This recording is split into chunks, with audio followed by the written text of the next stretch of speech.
The next topic, we talking about Geto. All right.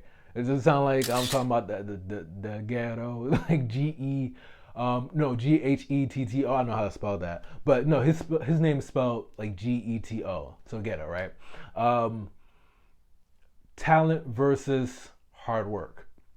All right. So when I see season two, I will say this: I loved season two way more than season one. Right. I feel like season two had a bit more story versus season one, and maybe that's by design, but Geto and Gojo. So you kind of see their side stories, which I love stuff like that. That's why I'm a big one. When I'm talking about these animes, I'm mainly talking about the story. Right? It's easy, in my opinion, to kind of, have flashy anime or anime tropes and stuff like that. But like, what makes most anime stand out is the story. That's why animes that's not focused on action or shonen, like they still do they still do really well, and it's because like, hey, their storytelling, character development is so fire. So I loved it when they kind of dove deeper into the relationship between Gojo, Geto. I'm probably just gonna call him Geto throughout the video, so just deal with that, right?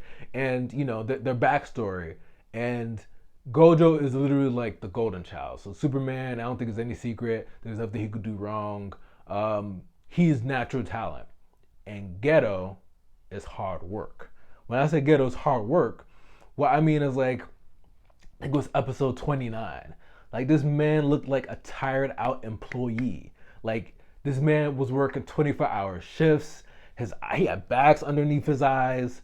Granted, like Geto is talented too, but like he's the essence of hard work. He's nothing compared to Gojo, right? Who like things just come easy. But Geto is hard work to the point that like he pretty much turned into a villain, which I think he's extremely underrated. So the title of the video is going to be Geto underrated? Yes. Extremely underrated, extremely talented. At some point in the story, it seems like a curse took him over, like his body. Spoiler alert, but again, my video is all about spoilers. But before that, like he's been working 24-hour shifts, killing curses, absorbing them, and it being the same routine. Him getting his ass kicked in like the one dude that Gojo eventually killed, but like him getting smacked up and still wanting to do the right thing. And you'll notice, like at least in my opinion, like the traits of like a good villain is like, hey, like they have their own purpose, right?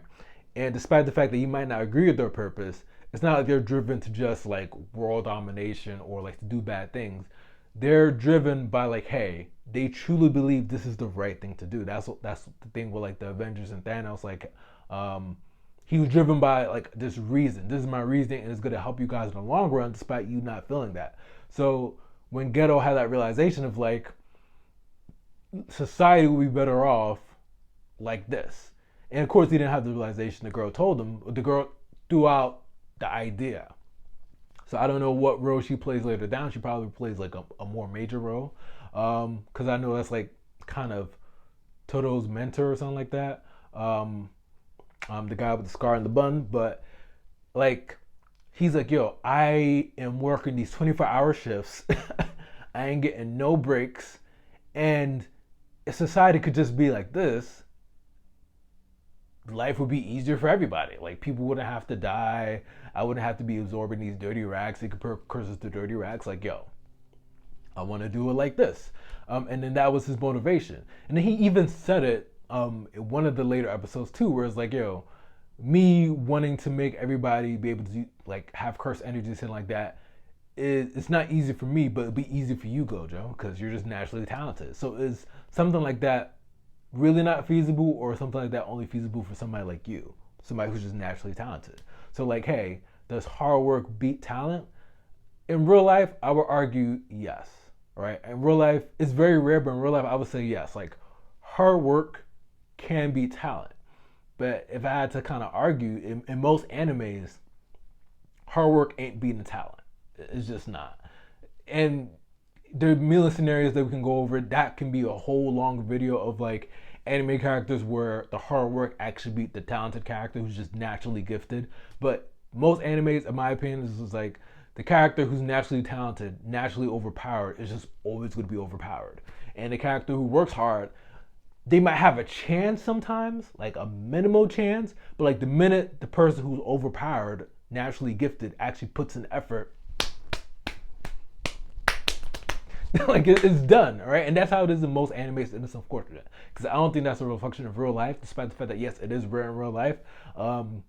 But I would love to see some animes where hard work actually beats the talent, and like it's a definitive win, not like oh he won but like a sliver, because like it's the whole argument with like Naruto and Sasuke. Sasuke is naturally talented. Naruto is trying, but was he really trying when he had like the beast in him? Like he was still technically talented to a certain point, but I mean you get the idea. So if there are characters who are hardworking in anime that have beat a character who's overpowered and actually talented, and it was definitive, please let me know.